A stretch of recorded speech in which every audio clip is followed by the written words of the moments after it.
Bom dia! O meu nome é Bianca de Oliveira, eu sou aluna do Programa de Pós-Graduação em Assistência Farmacêutica da UFBA e, como requisito de avaliação da disciplina Metodologia Qualitativa aplicada à atenção em saúde, neste momento irei apresentar um artigo cujo título é Acesso a antibióticos em Nova Delhi, Índia, implicações para a política de antibióticos.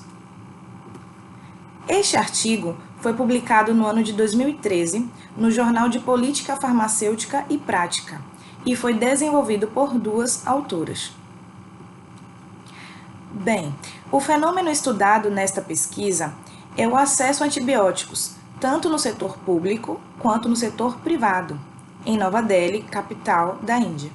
E, para tanto, foi utilizada uma metodologia padronizada da Organização Mundial de Saúde e Ação Internacional de Saúde, cujo objetivo é medir o acesso a medicamentos essenciais, avaliando, neste caso, o preço e a disponibilidade dos antibióticos em Nova Delhi.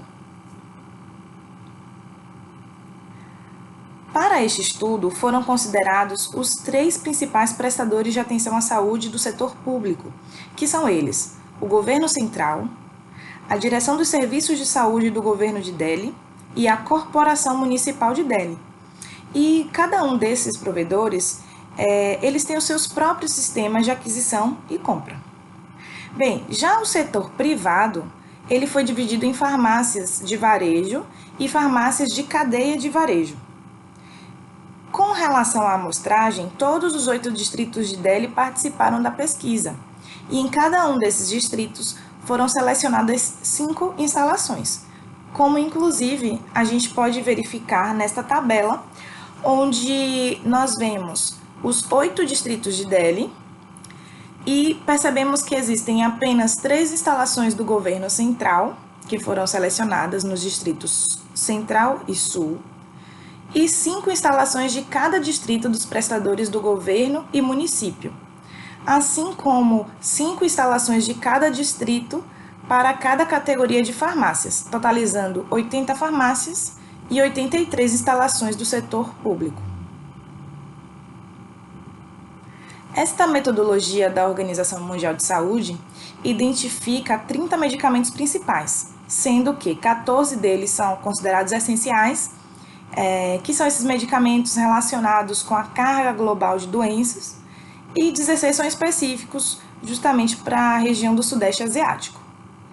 Destes, 7 apresentaram diferentes formas de dosagem, como vocês podem ver nessa tabela 2. E para estes foi adicionada uma lista suplementar de 17 antibióticos, como vocês podem ver na tabela 3, com base na lista de medicamentos essenciais do estado de Delhi.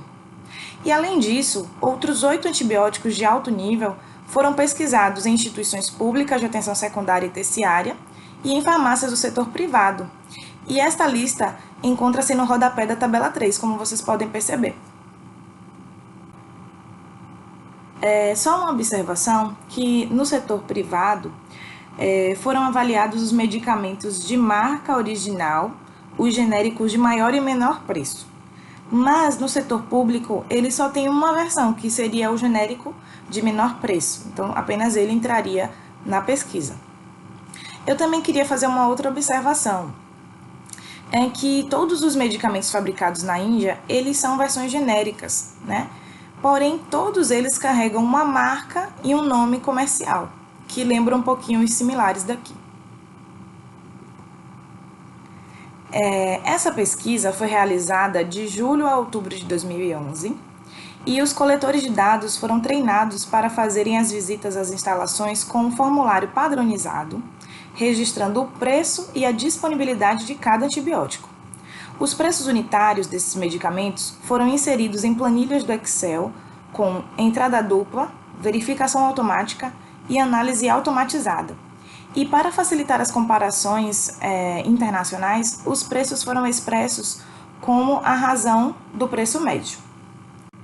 Com relação aos resultados do setor público, eu trago esta tabela que achei bastante interessante, que traz alguns dados relacionados ao preço de aquisição.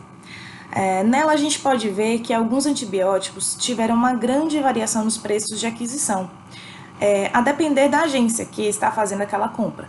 Então, por exemplo, a azitromicina, o seu preço de aquisição, se a gente considerar a corporação municipal, foi no valor de 6,31, enquanto que o preço de aquisição do governo central foi de 9,45. E quando a gente dá uma olhada mais geral nessa tabela, a gente percebe que o governo central, representado aí como CG1 e 2, apresenta os maiores preços, e a Agência Central de Compras do Estado apresenta os menores preços, com essa sigla CPA. Já com relação à disponibilidade ainda no setor público, eu gostaria de destacar esses 4 antibióticos que estavam disponíveis em todas as instalações terciárias, que são amoxicilina de 250 mg, ciprofloxacino, estearato de eritromicina e norfloxacino. E também quero destacar esses 2 injetáveis que estavam 100% disponíveis, que foram a ceftriaxona e a gentamicina. Já com relação ao setor privado, os preços, neste caso, para os pacientes, foram semelhantes quando comparamos as farmácias de varejo e as farmácias de cadeia de varejo. O que houve uma grande variação foi o menor e maior preço dos genéricos, como a gente pode exemplificar através da figura 1, com a doxiciclina. Ela apresentou uma grande variação entre o menor e maior preço de genérico. Para ser mais exata, foi uma variação de 5,1 vezes. Com relação à disponibilidade, quase todos os antibióticos estavam disponíveis, sendo que alguns estavam um pouco mais disponíveis em farmácias de cadeia de varejo. Um outro ponto que achei também bastante interessante é que existiram alguns antibióticos que praticamente não apresentaram nenhuma disponibilidade, como a ampicilina em suspensão e a penicilina benzetina em pó. E o interessante é que esses 2 medicamentos fazem parte da lista de medicamentos essenciais, então eles não deveriam estar indisponíveis nem no setor público e também nem no setor privado. Ainda dentro dos resultados, foi notado que alguns antibióticos apresentaram uma maior disponibilidade de uma determinada versão comercial, que seria como se fosse a marca mais popular. Então, em quase todas as farmácias encontrava aquela mesma versão comercial. Um outro ponto foi a grande variação de preço, quando comparamos o mesmo item no setor público e privado. Como, por exemplo, a mediana de menor preço do genérico para suspensão de cefuroxima e também do xarope de cefalexina foram 7 vezes maior no setor privado em comparação com o preço mediano para contratos públicos. Mas isso já era esperado, né? E com relação àqueles antibióticos de alto nível, foi notado que houve uma melhor disponibilidade no setor público do que no setor privado. Eu gostaria de destacar nesta tabela os antibióticos mais disponíveis no setor público, que foram a ceftazidima, meropenem e vancomicina. Nós percebemos também que houve uma disponibilidade bastante ruim nas farmácias de varejo, se vocês observarem. Foi pior do que nas farmácias de cadeia. Porém, os preços, eles se apresentaram de forma muito semelhante dentro do setor privado. E uma outra coisa que chamou a minha atenção foi que a colistina, como eu vou destacar aqui, ela não foi obtida, ou seja, ela não foi encontrada nem no setor público e nem no setor privado. A conclusão traz que a disponibilidade de alguns antibióticos foi abaixo do ideal, enquanto que outros medicamentos não essenciais estavam disponíveis, e algumas vezes com um preço ainda muito baixo, o que pode levar a um problema, porque o uso sem receita ainda ocorre com muita frequência nesta localidade. Um outro ponto é que apenas a agência do setor público tinha uma lista de medicamentos essenciais. E mesmo assim, essa lista não era completamente seguida, ela era parcialmente seguida. E por fim, foi notória a necessidade de que sejam feitas intervenções tanto gerenciais quanto regulatórias para o setor público e que eles possam seguir essas listas de medicamentos essenciais de uma forma mais plena, uma vez que eles tenham essas listas prontas.